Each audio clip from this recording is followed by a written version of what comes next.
Kanpur police हत्याकांड में शहीद सिपाही राहुल के घर आम आदमी पार्टी के नेता व राज्यसभा सांसद संजय सिंह रविवार देर शाम राहुल के गांव पहुंचकर राहुल के पिता ओमकार और परिजनों से मिलकर न्याय दिलाने की बात कही।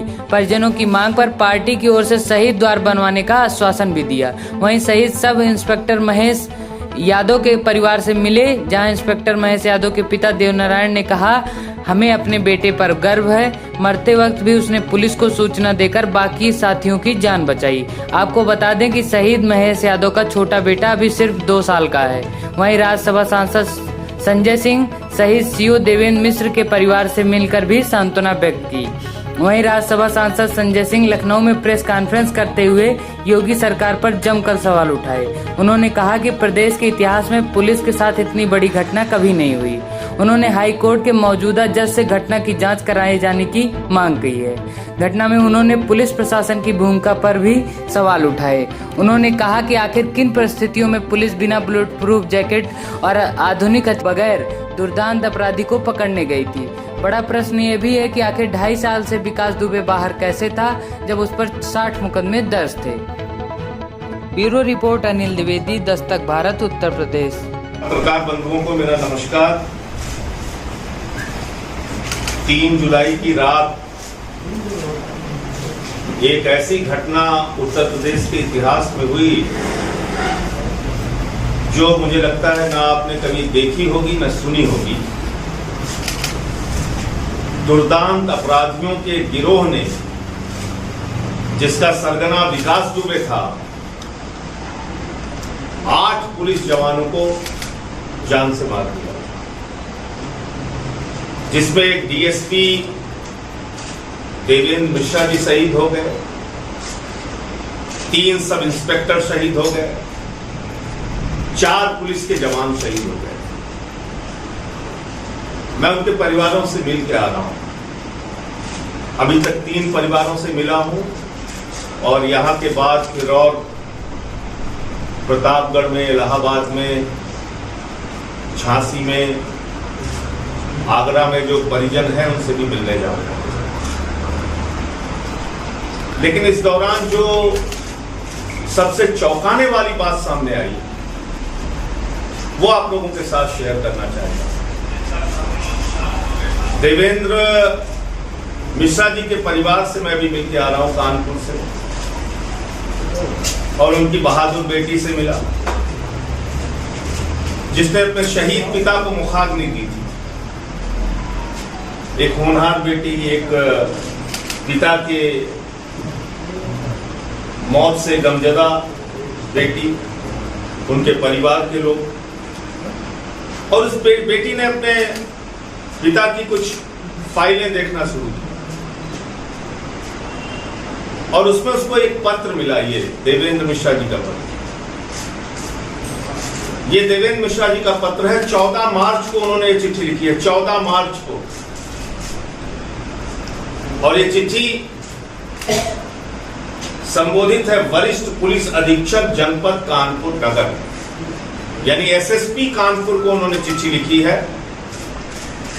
और इस पूरी चिट्ठी को पढ़ के आपको लगेगा कि किस प्रकार से एक ईमानदार अधिकारी देवेंद्र मिश्रा जी विकास दुबे गैंग के खिलाफ कार्रवाई करना चाहते थे, और विनय तिवारी जो एसओ था, थानाध्यक्ष था, उसकी मिलीभगत के कारण किस तरह से वो परेशान थे, बेबस थे, और उन्होंने एक गंभीर घटना घटित होने की आशंका जताई थी।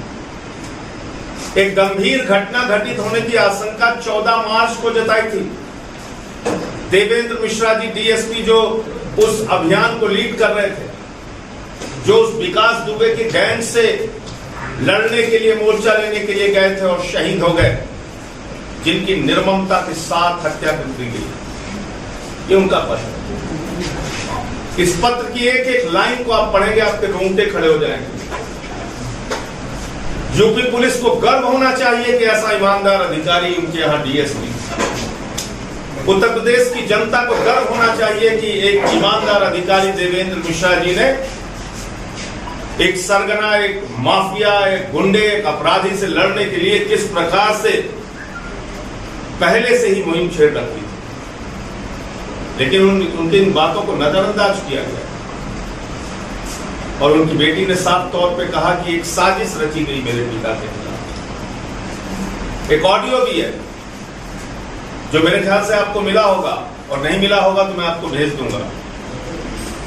और उस ऑडियो में साफ तौर पे एसएसपी और ये ऑडियो है, ये आपको मैं भेज दूंगा, सुन लीजिएगा। एसएसपी डीएसपी देवेंद्र मिश्रा जी और विनय तिवारी जो थाना अध्यक्ष है उनके बीच की बातचीत हो रही है, और कैसे वो विनय तिवारी अपराधियों को बचाता था, अपराधियों को छोड़ता था, यहां तक कि बलात्कार के आरोपी को छोड़ा है, ये इस बातचीत से पता चलता है। तो इसका मतलब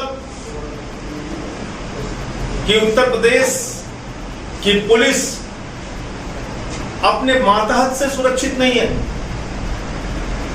अपराधियों के गठजोड़ के कारण ईमानदार पुलिस के अधिकारी का जीवन खतरे में है, और ये कोई सामान्य घटना नहीं है, ये बहुत बड़ी घटना है।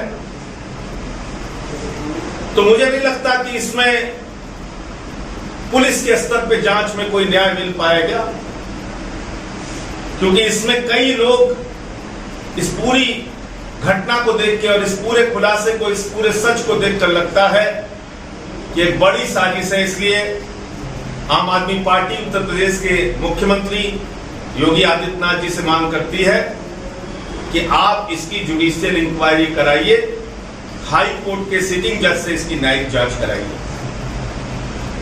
हाई कोर्ट के सिटिंग जज से न्यायिक जांच कराइए, और कई जो इसकी गुत्थी है उसको सुलझाना जरूरी है। आखिर क्यों, किन कारणों से विकास दुबे एक दुर्दांत अपराधी इतने दिनों से बाहर था? कौन कौन से लोग थे जो उसको बचा रहे हैं? पुलिस के किन किन अधिकारियों से उसके संबंध थे, किन किन लोगों ने उसको बचाने की कोशिश की? और जब ये 14 मार्च का पत्र एसएसपी महोदय को मिला तो उन्होंने इस पे क्यों कार्रवाई नहीं की? एसएसपी महोदय से भी पूछताछ होनी चाहिए। विनय तिवारी को सस्पेंड जरूर किया गया, लेकिन उसकी गिरफ्तारी करके उसके खिलाफ सख्त कानूनी कार्रवाई होनी चाहिए, क्योंकि उसकी साफ तौर पर मिलीभगत का जिक्र खुद डीएसपी देवेंद्र मिश्रा जी कर रहे हैं। और इसके साथ साथ उत्तर प्रदेश पुलिस के साथ भी न्याय करने की आवश्यकता है। जिस प्रकार से उनको 18 घंटे 16 घंटे काम कराया जाता है, वो भी बंद होना चाहिए। मैं योगी जी से मांग करूंगा कि ज्यादा से ज्यादा पुलिस की भर्ती को कीजिए, 8 घंटे की ड्यूटी फिक्स कीजिए, उनकी भी 1 हफ्ते में छुट्टी दीजिए, आधुनिक हथियार और तकनीकों से उनको लैस कीजिए, बुलेट प्रूफ जैकेट्स पर्याप्त मात्रा में उपलब्ध कराइए, और ऐसे संगठित गिरोह का खात्मा करने के लिए एक अभियान चलाइए पूरे उत्तर प्रदेश में। उनकी गिरफ्तारियां करके उनको जेल में डालिए, ऐसे माफियाओं को, और संगठित अपराध खत्म होगा तब जब उनकी गिरफ्तारी के बाद उनको सजा मिले।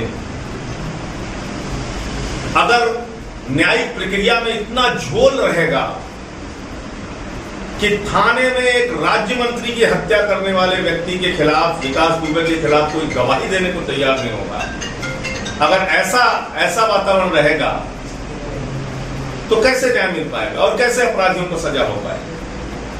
इसलिए संगठित अपराध को लेके, बड़े अपराधों को लेके fast track court Uttar Pradesh में बनाए जाए, और एक समय सीमा के अंदर तमाम बड़े अपराधों में जो शामिल अपराधी हैं उनके खिलाफ कार्रवाई की जाए, उनको सजा दिलाई जाए।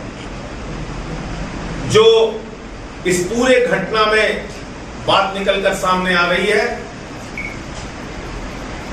कि नेता, पुलिस और अपराधी का गठजोड़ कहीं ना कहीं उत्तर प्रदेश के जंगल राज के लिए जिम्मेदार है।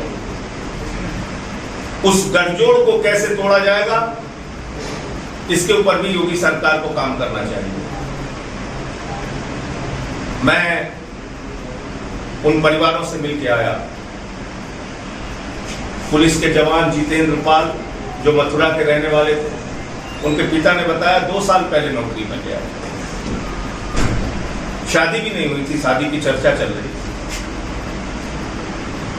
शहीद राहुल कुमार जी के परिवार से मिलकर आया औरैया, 3 महीने की बेटी, 3 महीने की बेटी। आप कल्पना कीजिए, वो बेटी जब बड़ी होगी तो इस व्यवस्था से सवाल पूछेगी, क्या गुनाह था उसके पिता का, क्यों मार दिया उन अपराधियों ने। मुझे लगता है कि योगी जी को अतिरिक्त संवेदनशीलता इस पूरे विषय में दिखानी चाहिए और आगे बढ़ के इस मामले में जो दोषी लोग हैं उनके खिलाफ सख्त से सख्त कार्रवाई हो।